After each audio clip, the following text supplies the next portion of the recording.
নমস্কার, explore C two হিলের তরফ থেকে আপনাকে জানাই সাদর আমন্ত্রণ। বাংলা ও বাঙালির শ্রেষ্ঠ উৎসব দুর্গাপুজো, তারপর কালী পুজো, তারপর জগদ্ধাত্রী পুজো পালন করে এবার আমরা পালন করতে চলেছি রাস উৎসব।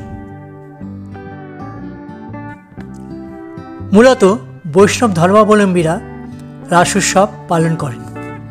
বৈষ্ণবীয় ভাবধারায় শ্রীকৃষ্ণের প্রকৃতির উৎসবই রাস।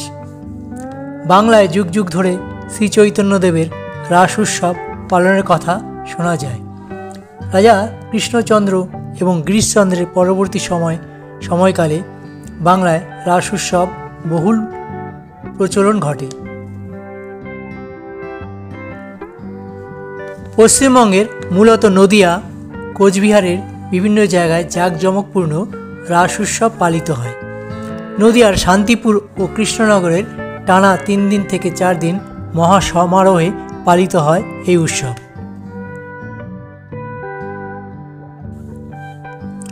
আর এই শান্তিপুরের রাসের কথা মাথায় রেখেই বিশেষ কিছু গাড়ির অতিরিক্ত স্টপেজ, বাতনা কৃত্তিবাস ও একজোড়া রাস স্পেশাল চালানোর পরিকল্পনা নিয়েছে পূর্ব রেলের শিয়ালদা ডিভিশন, যেটা চলবে শিয়ালদা থেকে শান্তিপুরের মধ্যে।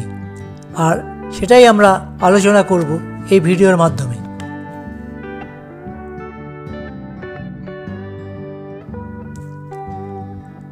আর শান্তিপুরের রাসের খ্যাতি সারা পশ্চিমবঙ্গে রয়েছে। দূর দূরান্ত থেকে ভক্তরা এখানে আসেন রাস উৎসব দেখতে।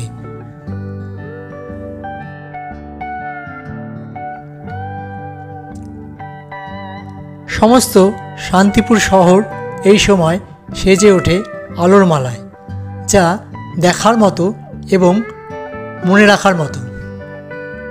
আপনি আমার চ্যানেলে নতুন হলে চ্যানেলটিকে সাবস্ক্রাইব করার অনুরোধ রইল।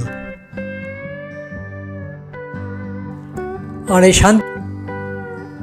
বেশ কিছু গাড়ির অতিরিক্ত স্টপেজ দেওয়া হয়েছে বাতনা কৃত্তিবাসে। এক জোড়া অতিরিক্ত স্পেশাল ট্রেন দেওয়া হয়েছে 16 তারিখ এবং 17 তারিখ রাতে শিয়ালদা থেকে শান্তিপুরের মধ্যে।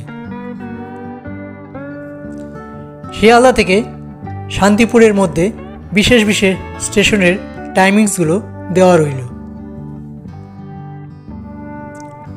এবং শান্তিপুর থেকে রাতে শিয়ালদা যাবারও টাইমিংসটা দেওয়া রইল।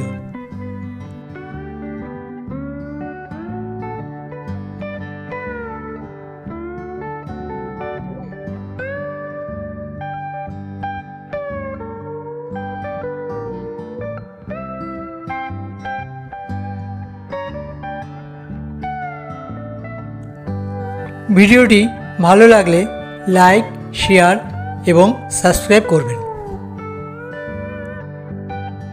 ধন্যবাদ। পরবর্তী ভিডিওতে আবার দেখা হবে।